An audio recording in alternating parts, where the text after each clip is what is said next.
The basic concepts were worked out between myself and Noel. You know, Liam's always of the opinion that, you know, bands should always be on their album covers. You know, it should be a band shot, which I fucking hate that. I can't stand that. I don't see the point in having some weird fucking picture that explains the fucking, you know. Bands should always be on the covers, man. Relating back to the first single idea again, right, we've got the first single with a band shot on it. It's the first album, we'll do a band shot. With an album cover, you know, it's going to be around for 30, 50, you know, possibly 100 years' time. So the first thing you don't want to do is misrepresent the band. You know, that's sort of rule number one. We're sort of very much in the tradition of this sort of hypnosis sleeves that have been done in the 70s with, you know, the Pink Floyd, Wish You Were Here, with the guy shaking hands whilst he's on fire. I don't know what the concept behind it was. It was just like At Home with Oasis, you know, kind of thing. I think we're all sort of just sat around there. It's like, well, what we're going to do for the album cover?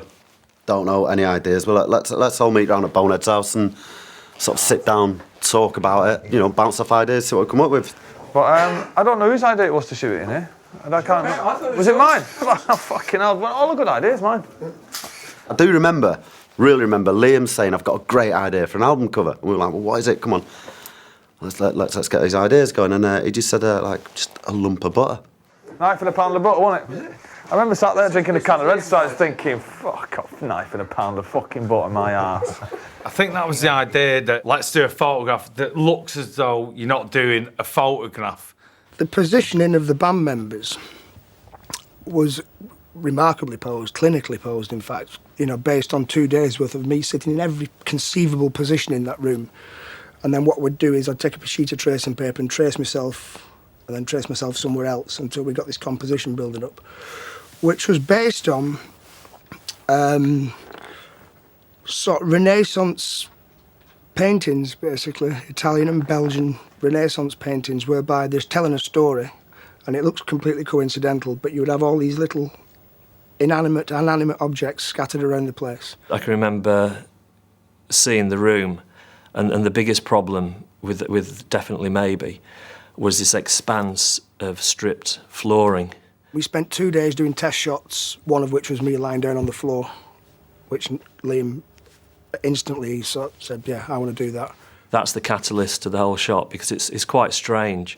And I don't think there'd been a sort of band shot where the lead singer was sort of laid out in state almost. You know, Bonehead's house was great, but it was all very white and, you know, unexciting. And Mark used to live down the road, which is where we'd done the demos in his bedroom. And we went round to his house, knocked on the door, and said, we've come for some stuff. The Good, the Bad and the Ugly was on the telly because that's my favourite film. This was hanging from my bedroom ceiling. Funnily enough, Noel gave it me. Phil, where's the globe?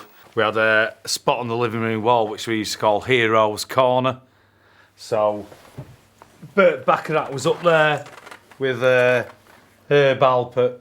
I think they just took an album cover of mine, could have been the first or second album that I did on A&M, and they put it on their cover. And I thought that was, you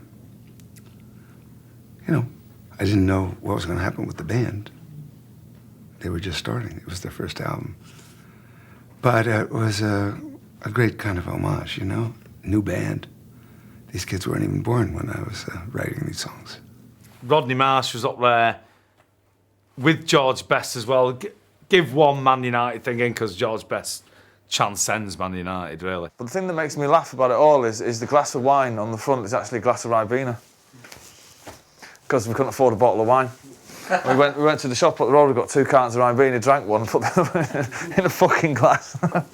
So it's basically the contents of his house in Bonehead's front room. The fusion between the record cover and the music, you know, after a while they do become inseparable, and you cannot think of one without, you know, thinking of the other. On the back cover is me holding the globe like that, and what it actually means is that I had the whole world in my hands.